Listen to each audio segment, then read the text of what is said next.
والعمل أذكركم وأذكر نفسي بإخلاص النية لله تعالى. Muslimin dan muslimat dirahmati Allah, terlebih dahulu marilah sama-sama kita mengikhlaskan niat di hati kita semata-mata kerana Allah Subhanahu wa taala. Insya-Allah hari ini kita sambung lagi pada pengajian kitab Al-Aqidatul Tahawiyah. Maka kita sambung pada perbahasan kita yang lalu tentang Al-Arsh wal Kursi. Yang mana pada sesi yang lalu kita telah pun menjelaskan bahawasanya Allah Subhanahu wa taala telah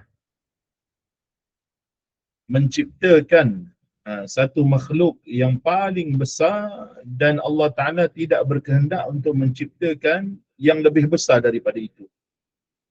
Bukan bermakna bahawasanya Arasy itu makhluk yang paling besar dan Allah Taala tidak mampu untuk menciptakan yang lebih besar daripada itu. Tidak, tetapi maksud daripada perkataan muallif rahimahullah ialah kita mengimani bahawasanya adanya makhluk yang bernama Al-Arsyu wal Kursiyyu dan kita meyakininya kerana ianya disebut di dalam Al-Quran dan tidak boleh kita mengingkari akan kewujudan Al-Arsh dan kewujudan Al-Kursi.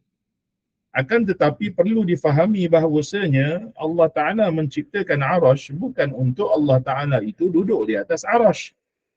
Ini adalah keyakinan yang rosak. Akidah bahawasanya Tuhan duduk di atas Arash adalah akidah yang rosak. Bahkan golongan Mujassimah dan Musyabbihah yang sejak daripada dulu mereka mempromosikan ajaran Tuhan duduk atas Arash ini telah pun ditolak dan dibangkang oleh para ulama ahli sunnah wal jamaah sekaliannya. Bukan sahaja benda ni baru timbul semenjak ni dekat Malaysia, bukan. Tetapi perkara ni dah lama dah berada di kalangan golongan Mujassimah Musyabbihah ni, dah ada lama dah. Daripada zaman Karamiyah dulu. Bahkan daripada zaman Imam Abu Ja'far At-Tahawi, Imam Abu Hanifah radhiyallahu taala anhu, sehingga mereka menyebut perkara ini di dalam kitab-kitab mereka. Jadi apabila golongan Wahabiyah, Al-Mujassimah, Al-Musyabbihah mereka nak mendakwa akan mereka ini salaf, mereka kata kami ni salafi ya. Kami mengikut akidah salaf. Dia ulang-ulang benda yang sama.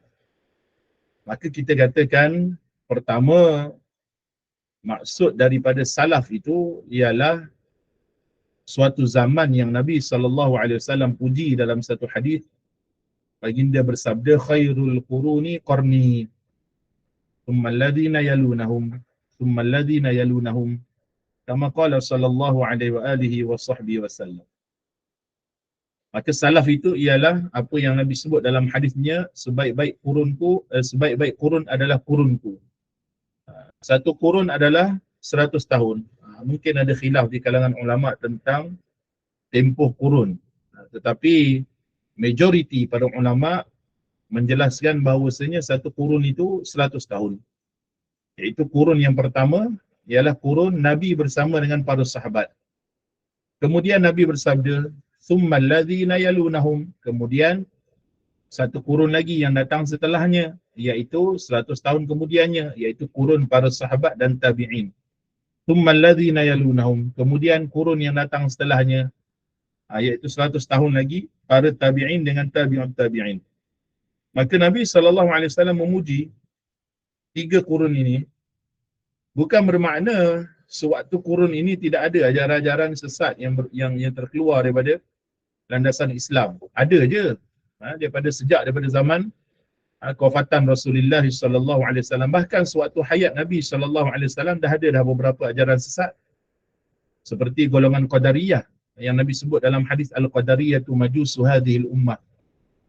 Begitu juga dah ada dah golongan yang mengaku Nabi, yang murtad pada zaman Sayyidina Abu Bakar As-Siddiq, sehingga Sayyidina Abu Bakar banyak spend masa beliau radhiyallahu taala anhu dalam membuka kota Rom, dan juga dalam masa sama memerangi golongan-golongan murtad pada zaman Sayyidina Abu Bakar As-Siddiq radhiyallahu taala anhu.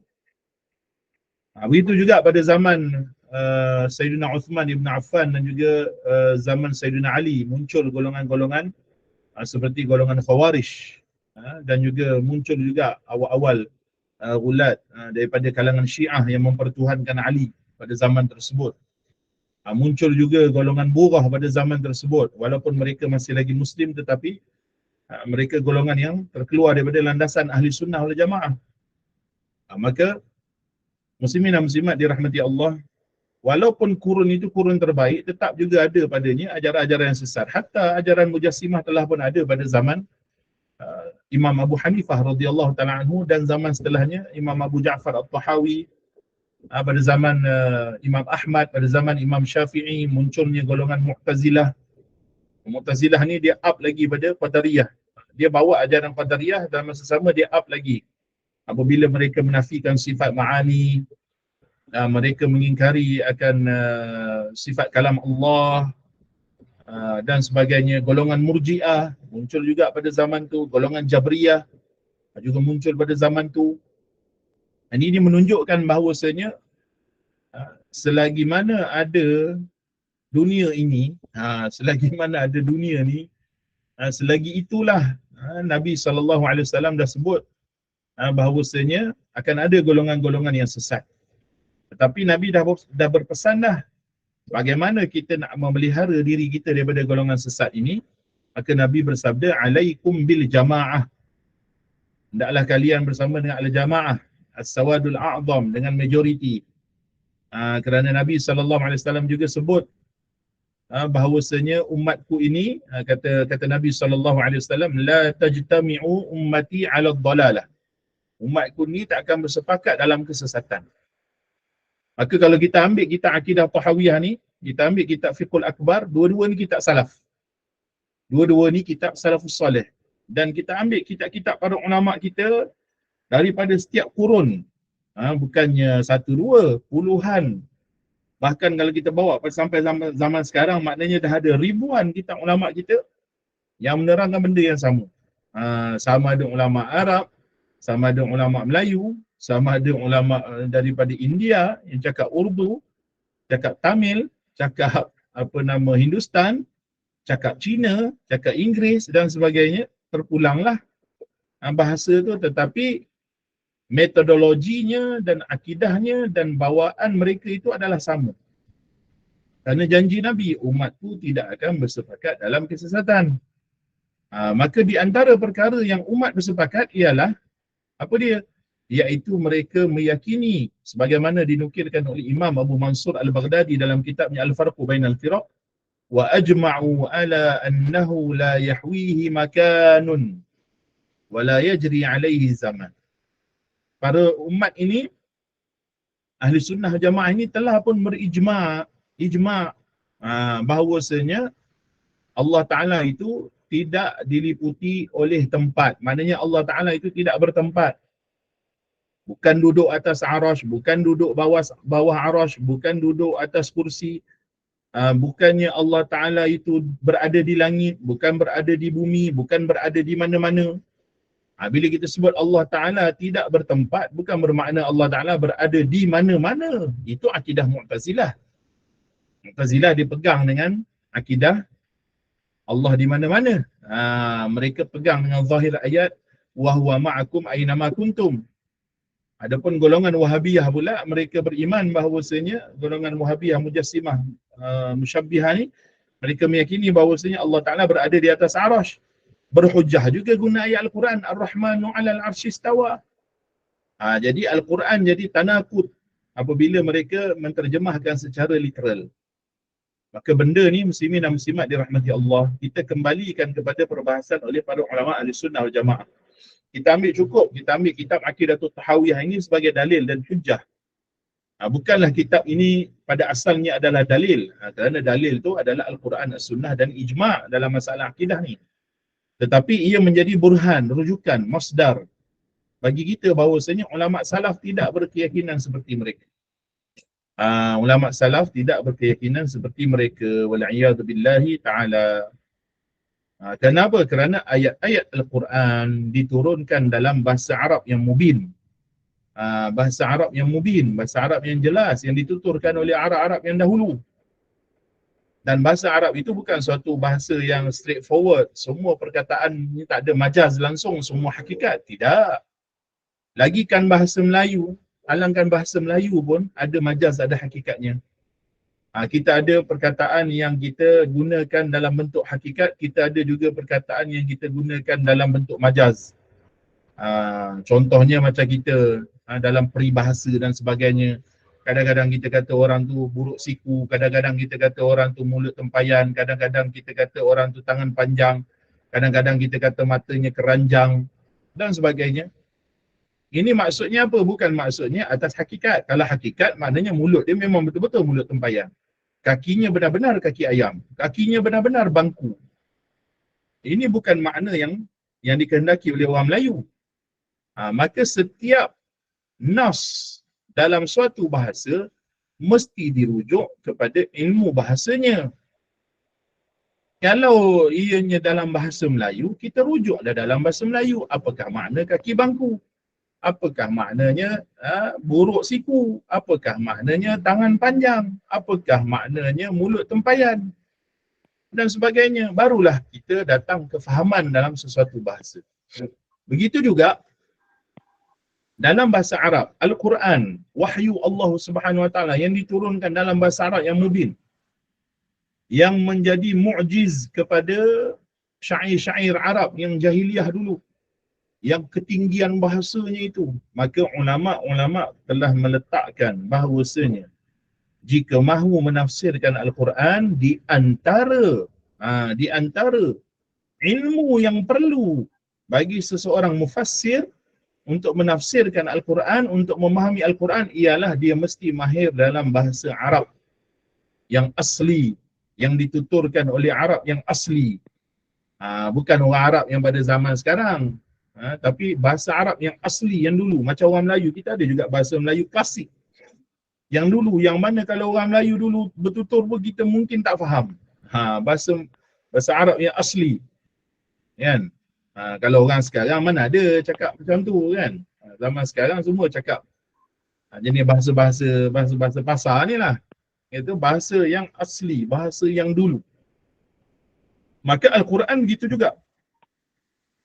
Apabila berinteraksi dengan ayat-ayat dalam Al-Quran, seperti ayat Ar-Rahmanu 'alal 'arsy istawa, seperti ayat wa huwa ma'akum aina ma kuntum, dan sebagaimana ayat-ayat mutasyabihat yang lain, yadullahi fawqa aydihim wa yabqa wajhu rabbika dzul jalali wal ikram dan sebagainya. Maka tidak boleh difahami secara terjemahan literal. Terjemahan literal ni dia merosakkan makna. Bukan makna itu yang dikehendaki. Bukan makna itu yang dikehendaki. Kerana jika itu makna yang dikehendaki, rosaklah maknanya. Takkanlah sekejap-sekejap Allah Ta'ala firman Ar-Rahmanu 'alal 'arsy istawa, maka mereka terjemah literal Tuhan duduk atas arasy. Bagaimana mereka nak tolak pandangan Mu'tazilah pula yang kata wa huwa ma'akum aina ma kuntum, terjemah literalnya Tuhan berada di mana sahaja kamu berada. Kalau di sini ditafsirkan begini, maka yang di situ bagaimana nak menafsirkannya? Maka akan jadi tanakut di antara satu sama lain. Tanakut, ada pertembungan, ada percanggahan di antara ayat-ayat Al-Quran. Ini akan menjadi kerosakan pada memahami nas dalam agama kita. Jadi bagaimana ulama berinteraksi pada ayat-ayat seperti ini?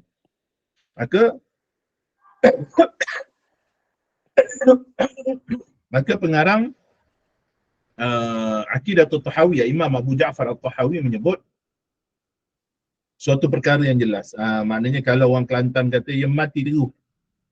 Kalau orang Kelantan lah, orang Kelantan dalam ni mungkin faham insyaAllah. Mati teruh. Mati teruh ni maknanya teruh bagi je. Tanpa berselindung lagi, Imam Abu Ja'far At-Tahawi menyebut wa huwa mustaghnin 'anil 'arsy wa ma dunah. Ini paling jelas sekali. Dia kata apa? Dan Allah Ta'ala itu dia terkaya, mustaghnin, dia terkaya, yakni dia tidak berhajat kepada arash wa ma dunah, dan selain arash. Apa makna dia? Sebab kita dah faham sebelum ni, kita dah jelaskan. Arash ni adalah makhluk yang paling besar. Tak ada yang lebih besar daripada arash. Jadi Allah Ta'ala, dia tidak berhajat pada arash. Makhluk yang paling besar pun dia tak berhajat. Maka yang lebih kecil daripada arash pun, of course lah, dia tidak berhajat padanya. Itu maksud dia. Bayangkan, makhluk yang paling besar pun, Imam Abu Ja'far At-Tahawi kata apa? Mustaghnin anil arsh. Dia terkaya daripada arash. Maknanya dia tidak berhajat pada arash. Dan wamadunah, dan selain daripada arash, yang paling kecil pun dia, yang paling besar pun dia tidak berhajat, yang kecil daripada arash pun Allah Ta'ala tidak berhajat padanya. Itu maksud yang pengarang menyebutkannya. Kenapa disebut benda ni? Supaya kita jelas bahawasanya arash diciptakan, Allah Ta'ala tidak berhajat padanya. Dah tu kenapa Allah Ta'ala menciptakan arash? Ini yang dinukilkan perkataan daripada Sayyidina Ali karamallahu wajhah. Inna Allaha khalaqal arsha izharan liqudratih walam yattakhidhu makanan lidhatih. Sesungguhnya Allah Ta'ala menciptakan arash adalah untuk menzahirkan kekuasaannya. Bukan untuk dia mengambil tempat bagi zatnya. Wal'iyadhu billahi ta'ala. Maka itu adalah di antara hikmah penciptaan arash. Lalu apabila kita berinteraksi dengan ayat Ar-Rahmanu 'alal 'arsy istawa, kita dah faham dah basic akidah dia ialah Allahus Samad. Allah tak berhajat pada selainnya. Selainnya lah yang berhajat padanya. Jelas yang tu. Yang jelas yang tu. Allahus Samad. Okay? Kemudian Allah juga berfirman dalam Al-Quran, ya ayyuhan nasu antumul fuqara'u ilallah. Wahai manusia-manusia, kalian semualah yang fuqara, yang lemah, yang fakir, yang berhajat kepada Allah. Wallahu huwal ghaniyul hamid. Sedangkan Allah Subhanahu wa taala itulah yang al-ghani. Al-ghani, apa makna al-ghani? Yang maha kaya, yang tidak berhajat kepada selainnya. Allah Ta'ala juga berfirman, wallahu huwal ghani. Dan Allah Ta'ala dialah yang maha terkaya daripada berhajat kepada hamba-hambanya. Maka kita dah ada kaedah, iaitu Tuhan tak berhajat pada makhluk. Kalau kita mengaji sifat 20, qiyamuhu binafsi. Tuhan itu tidak berhajat kepada selainnya. Bila Tok Hu di pondok kita terjemah, dia berdiri dengan sendiri, bukan berdiri cacai. Kelantan kata bukan berdiri lawan duduk tu, berdiri dengan sendiri. Ni maknanya Allah Ta'ala tidak berhajat kepada sesuatu selainnya. Itu makna dia. Lalu bagaimana kita nak berinteraksi dengan ayat Ar-Rahmanu 'alal 'arsy istawa? Apakah makna yang mana makna tersebut memberi suatu pemahaman terhadap makna Ar-Rahmanu 'alal 'arsy istawa yang menunjukkan ketuhanan Allah, keagungan Allah, kehebatan Allah pada menafsirkan ayat Ar-Rahmanu 'alal 'arsy istawa. Bayangkan muslimin dan muslimat dirahmati Allah, kalaulah orang tu dia sekadar menterjemahkan Tuhan duduk atas arash, mana balaghahnya? Duduk apa benda? Duduk sifat yang lemah. Duduk adalah sifat lemah. Kenapa? Kerana lawan duduk berdiri bersifat lemah, duduk bersifat lemah. Maha suci Allah. Duduk ni adalah sifat orang yang penat berdiri. Duduk ni adalah sifat jisim, yang mana perlu kepada jisim yang atas ada bahagian upper body, dan mesti ada lower body yang diseparatekan dengan pinggang. Ular kita tak kata dia duduk pasal jisim dia tak ada upper body dengan lower body. Ular kan? Ular dia tak duduk. Ular dia macam tu je lah. Cacing macam tu je lah. Kita tak kata ular duduk, cacing duduk. Duduk ni dia mestilah sifat suatu jisim yang dia ada upper body dan dia ada lower body. Barulah disifatkan dengan duduk. Pertama kita perlu faham, sifat duduk sifat jisim. Sifat duduk sifat jisim. Jika orang mengatakan Allah duduk, bererti dia telah menjadikan Allah Ta'ala itu jisim. Kerana duduk adalah sifat jisim. Maha suci Allah. Itu yang pertama. Yang kedua ialah tidak ada dalam Al-Quran kalimah duduk. Dalam bahasa Arab, bila kita nak sebut duduk, kita sebut je jalasa, jelas. Jalasa, duduk, jelas. Al-Quran tak kata pun Ar-Rahmanu 'alal 'arsy jalasa, tak ada. Carilah dalam Al-Quran, carilah dalam hadis, tak ada satu pun kalimah jalasa bagi Allah. Tak ada, langsung. Berani potong buku lah, kan? Maksudnya tak ada, memang takkan jumpa ayat Allah Ta'ala jalasa, hadis Allah Ta'ala jalasa, tak ada.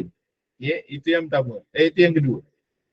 Pertama, duduk adalah sifat makhluk, sifat lemah, sifat jisim. Allah Ta'ala bukan jisim, maka Allah Ta'ala tidak bersifat dengan duduk.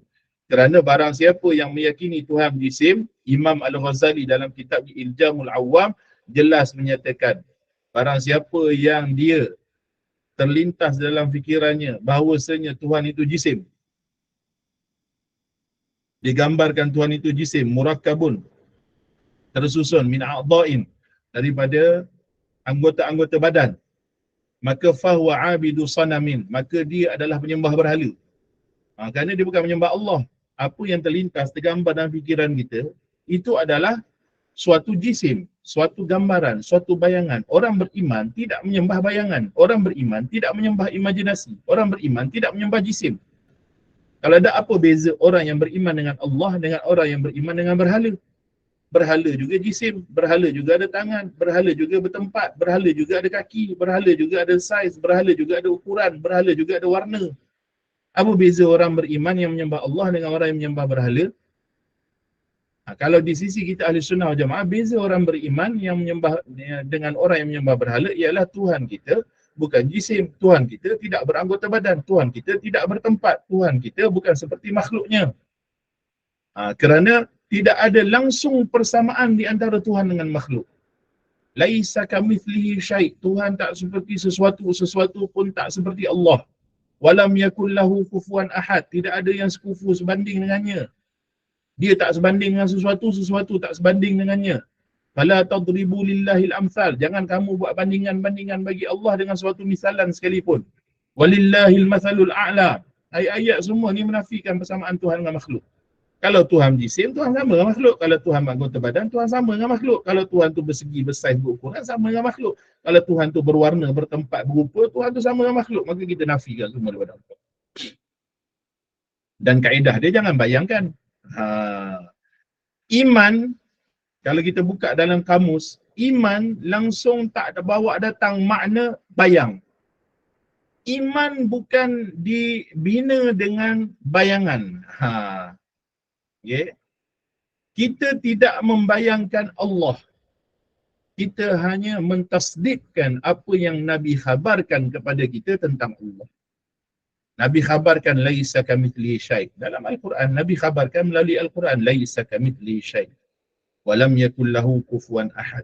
Nabi khabarkan dalam hadis kana Allah walam yakun syai'un ghairuh. Nabi khabarkan dalam hadis la fikrata fir rabb, tidak ada pemikiran tentang Tuhan. Dahlah itu je cukup dah kita beriman.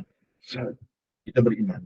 Bukan bermakna bila kita menolak Allah Taala, menolak keyakinan Allah Taala duduk atas arasy, bererti kita menolak ayat Ar-Rahmanu 'alal 'arsy istawa. Ini juga keyakinan yang dangkal. Ini adalah tuduhan yang buhtan, yang dusta kepada ahli sunnah. Barang siapa, kita jelas, bisarahah, dengan jelas kita sebut malam ni. Barang siapa yang mengingkari Allah Ta'ala itu bersifat dengan istawa, menafikan ayat Ar-Rahmanu 'alal 'arsy istawa, hukumnya murtad, keluar dari Islam. Jelas.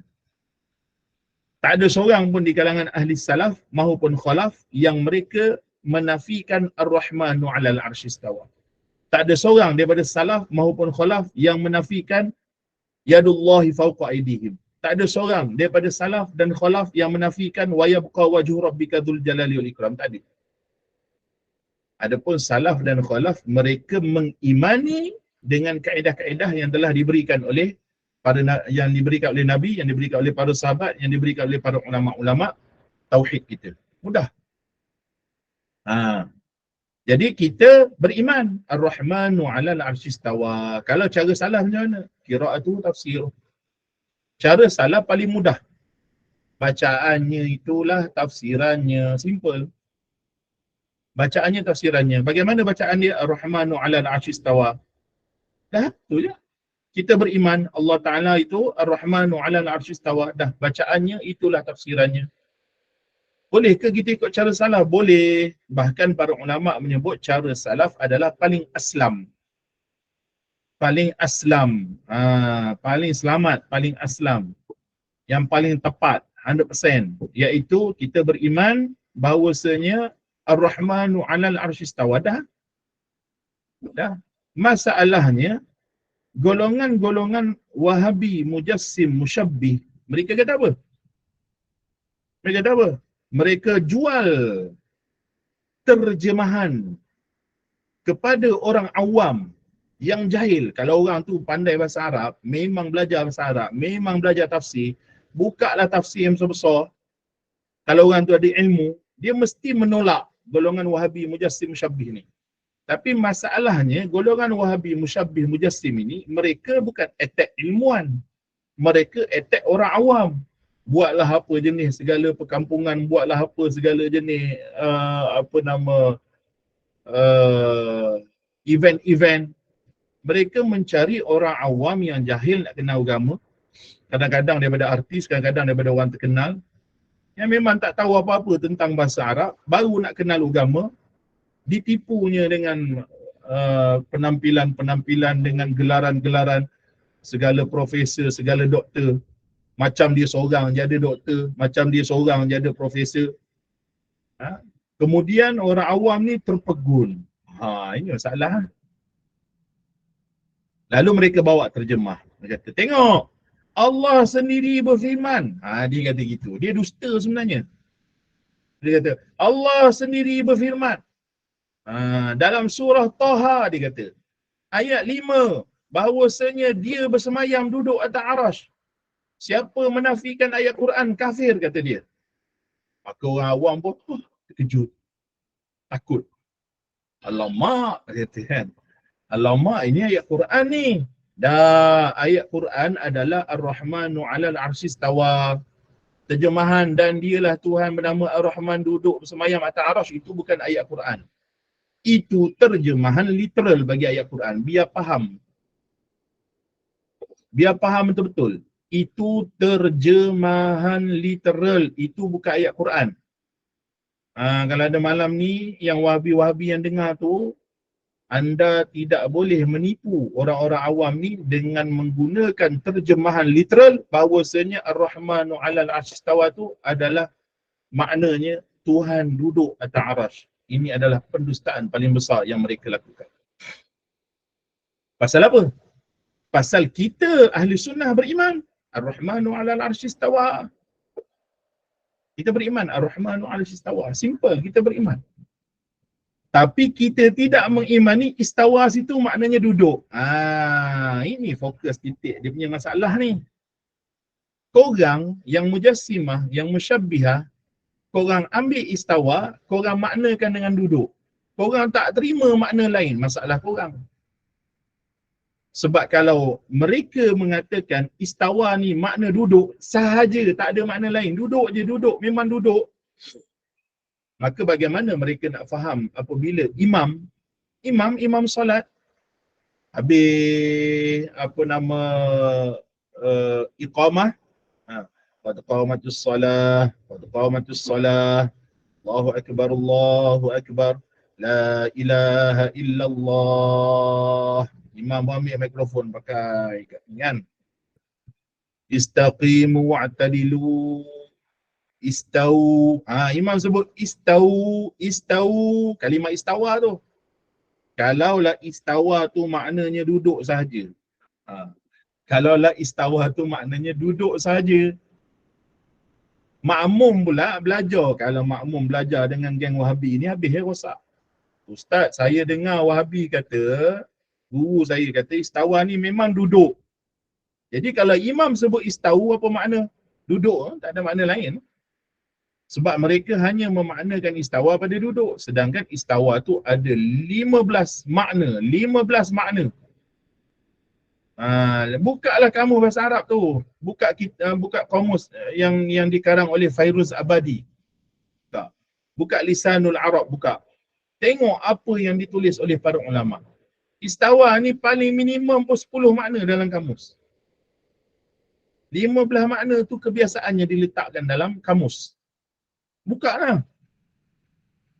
Maka bila buka kamus, ada 15 makna lah istawa ni. Dah kenapa korang ambil duduk? Sedangkan duduk ni adalah sifat jisim. Duduk ni sifat makhluk. Padahal dalam 15 makna tu banyak je makna yang layak dengan Allah. Kenapa nak ambil makna yang tak layak bagi Allah? Ada makna istawa lurus, ada istawa masak ranum, ada istawa matang usia, matang umur. Ada istawa makna berlabuh, ada istawa makna rata, ada istawa makna duduk, ada istawa maknanya menetap. Kenapa makna-makna ni korang ambil duduk je? Ada istawa yang layak bagi Allah. Apa dia? Ada istawa makna qahara, menguasai. Ada istawa makna istaula. Ada istawa makna abqa. Ada istawa makna hafidha. Kenapa korang tolak makna-makna yang layak bagi Allah ni? Sedangkan makna-makna yang layak bagi Allah ni ada dalilnya dalam Quran. Qahara. Allah Ta'ala berfirman, wa huwal qahiru fawqa ibadih. Ada dalil daripada Al-Quran. Kenapa korang tolak makna qahara? Kenapa nak ambil makna jalasa? Bagi ayat Quran, mana Allah Ta'ala jalasa? Bagi nama Allah, mana nama Allah Al-Jalis? Bagi hadis Nabi, mana yang Nabi kata Allah jalasa, yajlisu? Mana? Tak ada. Tapi kalau bagi qahara, ada. Al-Quran jelas, wa huwal qahiru fawqa ibadih. Kalau makna hafidha, menjaga, jelas. Nama Allah Al-Hafiz. Wah, kat sini kalau mereka ni, mereka jam. Mereka jam. Sebab tu kita kata benda ni tak payah debat. Tak payah debat. Mereka nak debat, akhirnya mereka guna akal. Itu yang timbul istilah-istilah yang pening-pening tu. Istilah tu dibuat-buat oleh mereka sendiri. Istilah tu dibuat oleh mereka sendiri. Sedangkan istilah tu tidak didatangkan oleh para ulama. Kerana apa? Kerana mereka ini telah gagal dalam memahami makna istawa. Tu je. Bila berdebat dengan dia orang, jangan pergi kat lain. Jangan pergi jauh-jauh pergi masalah personal, masalah ni, buka status Facebook orang tu, buka tak payah. Fokus pada ni dulu. Fokus pada ni masalah ni. Tiba-tiba orang ni bahagia masuk Ibnu Tumat pula. Sekarang ni fokus cerita Ibnu Tumat pula. Cerita pasal akidah mursyidah pula. Cerita dia nak lari topik je semua ni. Lari topik je semua ni. Ibnu Tumat ke tak Ibnu Tumat ke, akidah Tuhan duduk atas arasy adalah akidah sesat. Selesai. Simple. Sebab apa? Sebab ijma' ulama. Siapa yang kata ni? Imam Abu Ja'far Tahawi kata. Ni Imam Abu Ja'far Tahawi kata. Imam Salaf. Imam yang korang kata korang Salaf tu, ni Imam Salaf yang kata. Nak tolak macam mana lagi? Adakah mereka nak kata Imam Abu Ja'far At-Tahawi As-Salafi ini sesat kerana menolak Tuhan duduk atas arasy? Sudah. Pening kan dia orang? Memang pening kan? Kita kata, ikut ahli sunnah jamaah, kita ada dalil. Bopi lah, salaf ke, khalaf ke, kita ada dalil. Ulama kita dah jelas. Ulama kita semua mantap. Ulama kita semua pandai. Ulama kita semua bijaksana. Jelas, simple. Ulama kita buat dalil. Saya ni bukan ulama. Saya buat datang je apa yang ulama sebut. Supaya faham. Kita buat datang ni, kita nukil je pada ulama. Ulama kita kata apa? Istawa ada 15 makna. Ambil makna yang layak, tinggal makna tak layak. Itu golongan khalaf punya kaedah. Sebab apa golongan khalaf bawa kaedah seperti ni? Pasal orang nak faham juga makna istawa tu apa. Kalau nak beriman cara salah, mudah je. Cara salah mudah je. Cara salah apa dia? Istawa tu, apa ulama salaf sebut, qira'atuhu tafsir. Istawa kama yaliqu bih. Dah, jelas. Ulama salah tak kata duduk sebagaimana layak baginya. Tak. Ulama salah kata istawa sebagaimana layak baginya. Istawa tak payah terjemah. Istawa jangan terjemah. Hati-hati. Okay. Ni dia terjemah, lepas tu dia nak tipu orang awam. Dia tengok, Tuhan sendiri firman, dia duduk atas arasy. Macam mana? Iyad dalam bahasa Arab, ada 15 makna juga. Kenapa nak ambil iyad makna tangan? Kerana benda tersebut nak membenarkan akidah mereka. Sedangkan ulama' kita tak sebut begitu pun. Ulama' salah tak sebut begitu. Imam Abu Ja'far Tahawi jelas-jelas sebut bahawasanya Allah Ta'ala itu tidak beranggota badan. Bagaimana dia nak menolak Imam Abu Ja'far Tahawi? Tadi dia kata dia salaf. Tadi dia kata dia salah. Sedangkan Allah Subhanahu Wa Taala, Imam Abu Ja'far Tahawi jelas menyebut wa ta'ala 'anil hududi wal ghayati wal arkani wal a'dha'i wal adawat. Allah Ta'ala itu maha suci daripada segala batasan-batasan, daripada segala penghujung-penghujung, daripada segala sisi-sisi, wal a'dha' dan daripada segala anggota badan. Yad bukan makna tangan. Jadi Imam Abu Ja'far Tahawi kata Allah maha suci daripada anggota. A'dha' wal adawat, anggota kecil seperti kuku atau gigi, maha suci Allah. Imam Abu Ja'far Tahawi kata la tahwihil jihatus sittu kasairil mubtada'at. Dia tidak liputi arah yang 6 sebagaimana sekalian makhluk atas bawah kiri kanan depan belakang. Datang golongan Wahabi, Allah kat atas. Kata salaf. Kan? Kata salaf. Tapi tak ikut akidah salafus soleh. Ini masalah. Jadi ulama' kita berdalil guna apa? Pertama, dalil guna Al-Quran. Kedua, kita dah sebut tadi, tafsiran Al-Quran mesti dirujuk juga bahasanya kepada bahasa Arab. Kerana apa? Kerana tak boleh lari daripada bahasa Arab. Maka sebahagian ulama' mengambil syair Arab supaya faham bahawasanya istawa itu boleh dimaknakan dengan menguasai. Lalu mereka menukilkan satu syair daripada Bishr ibn Marwan. Syairnya itu adalah qad istawa Bishrun 'ala al-'Iraqi min ghairi sayfin wa damin muhraqi. Syair itu maksudnya apa? Telah menguasai istawa. Bishrun telah menguasai Bishr. Bishrun, seorang pemerintah dulu. 'Ala al-'Iraqi, atas negeri Iraq. Negara Iraq lah, negeri Iraq. Jadi istawa kat sini bukan duduk atas Iraq. Bukan Bishr tu, seorang-seorang ni kecil je. Bishr bukan besar mana pun. Bukan Bishr duduk atas Iraq. Tapi orang Arab faham istawa di sini dengan makna menguasai. Bishr telah menguasai Iraq. Min ghairi sayfin wa damin muhraq, tanpa berlaku peperangan dan pertumpahan darah. Kerana hebatnya Bishr ni, dia boleh menguasai Iraq tanpa peperangan dan pertumpahan darah. Jadi dekat sini bukan makna Bishr ini telah menguasai Iraq, bukan makna Bishr telah istawa atas Iraq dengan makna duduk. Kalau makna duduk, tak ada apa-apa makna yang majaz padanya, makna yang madah, memuji Bishr. Sedangkan syair ini untuk memuji. Apa yang ada pada pujian? Bishr telah duduk atas Iraq. Duduk tak ada makna majaz. Kalau kata istawa ada pada majaz. Istawa dengan makna menguasai. Telah menguasai Bishr atas Iraq. Apa betul? Itu dia kata menterjemahkan tafsirannya. Jadi ulama' kita telah menafsirkan istawa dengan makna qahara, bukan makna duduk. Duduk itu bukan sifat Allah. Kata pengarang.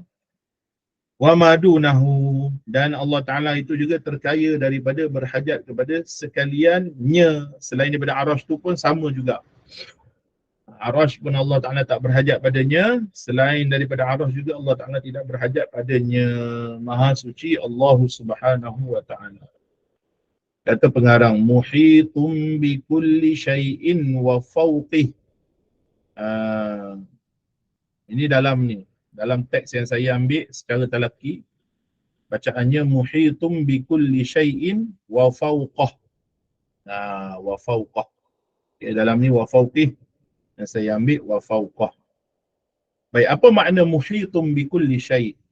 Muhitum bi kulli syai' yakni bukan makna Allah Ta'ala itu jisimnya meliputi setiap sesuatu, bukan. Makna muhitum bi kulli syai' ay bi ilmihil azali.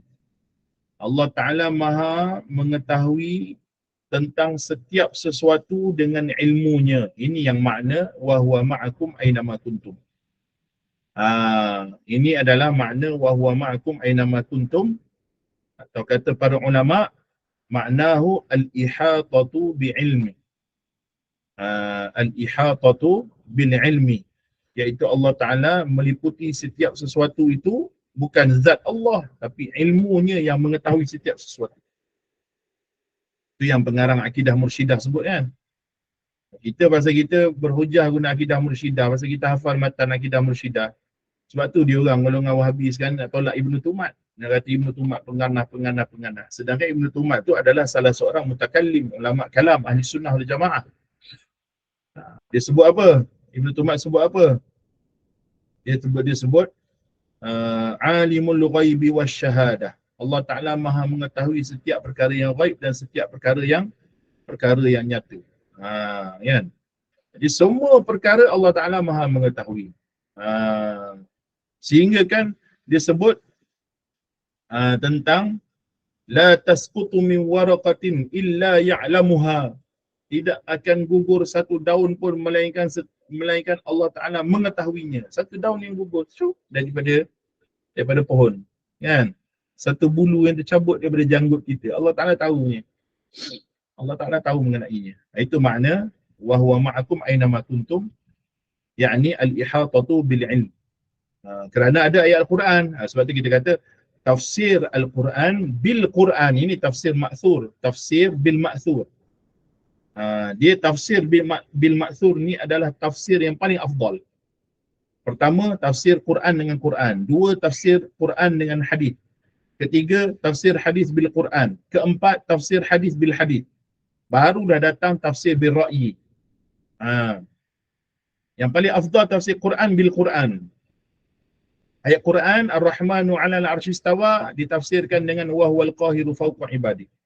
Ayat wa huwa ma'akum aynama kuntum ditafsirkan dengan ayat Al-Quran wa annallaha qad ahata bikulli syai'in ilma.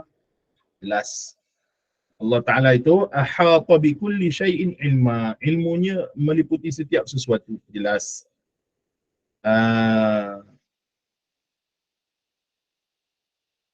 Baik. Setakat ni dulu malam ni. Nanti kalau lebih-lebih nanti dia begat. Cukup setakat ni. Nanti minggu depan kita akan sambung lagi perbahasan tentang masalah yang terkait dengan sifat Allah Subhanahu wa Ta'ala. Barakallahu fikum, jazakumullahu ta'ala kulla khair. Ada yang tak faham ke apa yang kita jelaskan malam ni? Soalan yang berkaitan. Boleh tanya kalau ada soalan, insya-Allah. Kalau tak ada, tak ada orang start, insya-Allah suruh kita tutup majlis. Alhamdulillah, harap semua faham. Barakallahu fikum. Alhamdulillahi rabbil alamin. Wassalatu wassalamu ala asyrafil anbiya'i wal mursalin wa ala alihi wa sahbihi ajma'in. Allahumma ghfir lana dhunub